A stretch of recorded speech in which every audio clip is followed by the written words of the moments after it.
प्रिय विद्यार्थियों, मैं doctor Vinita Nirban, MLV government college Bhilwara.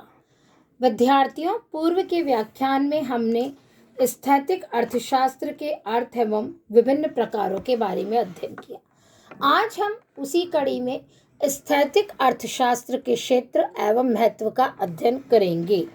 स्थैतिक अर्थशास्त्र का महत्व निम्न बिंदुओं से दृष्टिगत होता है।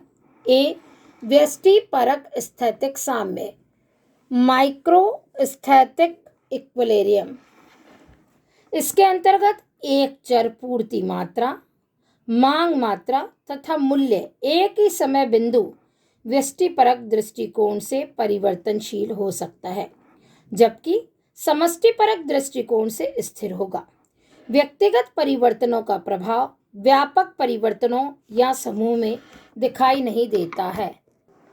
उदाहरणार्थ, व्यक्तिगत वस्तुओं की कीमतों में परिवर्तन हो सकता है। कुछ वस्तुओं की कीमतें बढ़ सकती हैं तो कुछ की कम भी हो सकती हैं, लेकिन सामान्य मूल्य स्तर पर उसका कोई प्रभाव नहीं पड़ता। नेक्स्ट है समष्टिपरक स्थैतिक साम्य, मैक्रोस्टैटिक इक्विलिब्रियम।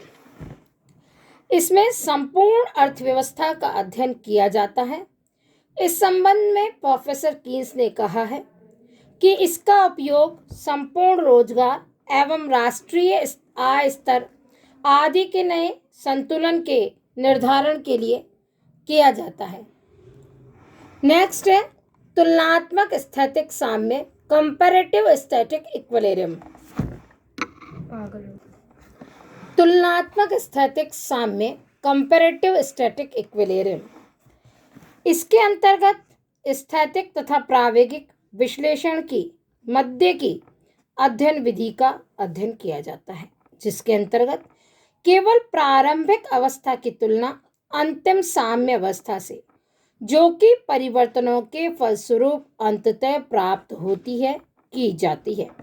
इसलिए इसमें विभिन्न साम्य अवस्थाओं का तुलनात्मक अध्ययन किया जाता है। प्रोफेसर शिंडर का मत है कि आधार सामग्री के परिवर्तन के प्रभाव से तुलनात्मक स्थैतिकी के विश्लेषण की अपेक्षा प्रायोगिक विश्लेषण बहुत विस्तृत एवं ज्ञानवर्धक है, किंतु तुलनात्मक स्थैतिक व्याख्या विनिमय प्रणाली के महत्वपूर्ण तथ्यों पर प्रकाश डालती है। नेक्स्ट है उच्च गणितीय ज्ञान की आवश्यकता नहीं, no need of high mathematical knowledge. स्थैतिक अर्थशास्त्र में उच्च गणितीय ज्ञान के बिना भी अर्थव्यवस्था से संबंधित सभी कार्यों को किया जा सकता है, क्योंकि यह विश्लेषण बहुत सरल है। साथ ही यह उपयोगी भी है, क्योंकि किन्हीं भी दो साम्य स्थितियों की आसानी से तुलना इसके अंतर्गत की जा सकती है। नेक्स्ट है परिवर्तनशील अर्थव्यवस्था का अध्ययन सरल, easy study to changing economy. वर्तमान समय की जटिल एवं पेचीदा परिस्थितियों में अर्थव्यवस्था की कार्यविधि उलझनों से भरी हुई है, इसलिए वैज्ञानिक अध्ययन करना बड़ा कठिन कार्य है।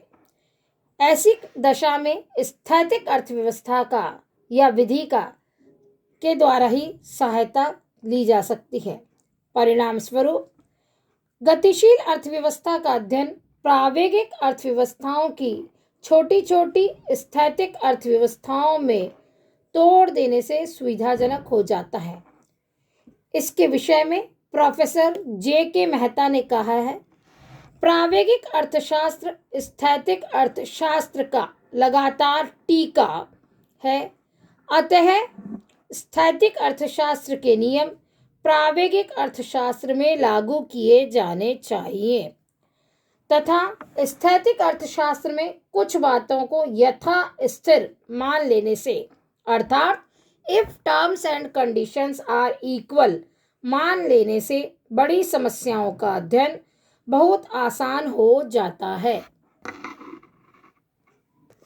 नेक्स्ट है वैज्ञानिक विश्लेषण के लिए महत्वपूर्ण भूमिका, important role for scientific analysis.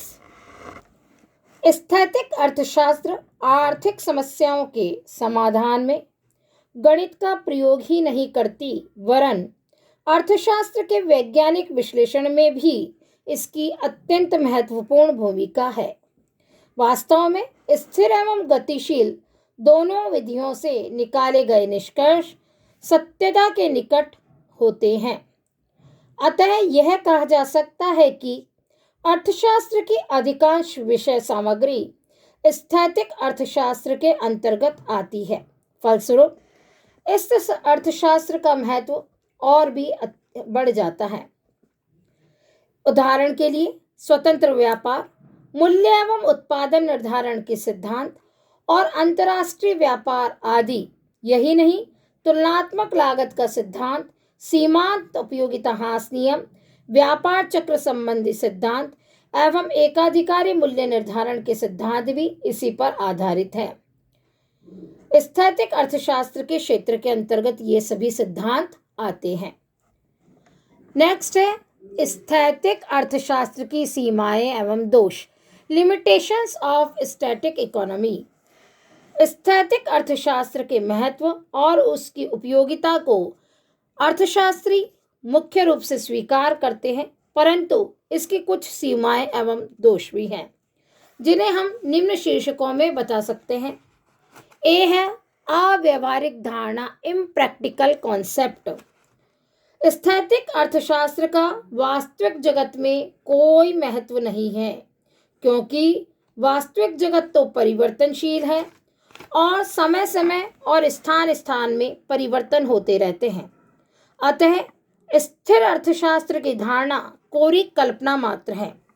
यदि इसे मान भी लिया जाए तो अर्थशास्त्र का क्षेत्र काफी संकुचित हो जाता है।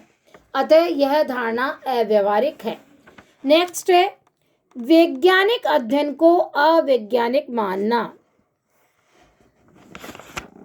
स्थैतिक अर्थशास्त्र का सबसे प्रमुख दोष यह है कि जो तत्व परिवर्तनशील होते हैं, यथा रीति रिवाज, फैशन, रुचि एवं खान पान, इन विभिन्न तत्वों के बारे में हम मांग के अध्याय में विस्तार से अध्ययन करेंगे, जो कि किसी भी वस्तु की मांग को प्रभावित करते हैं।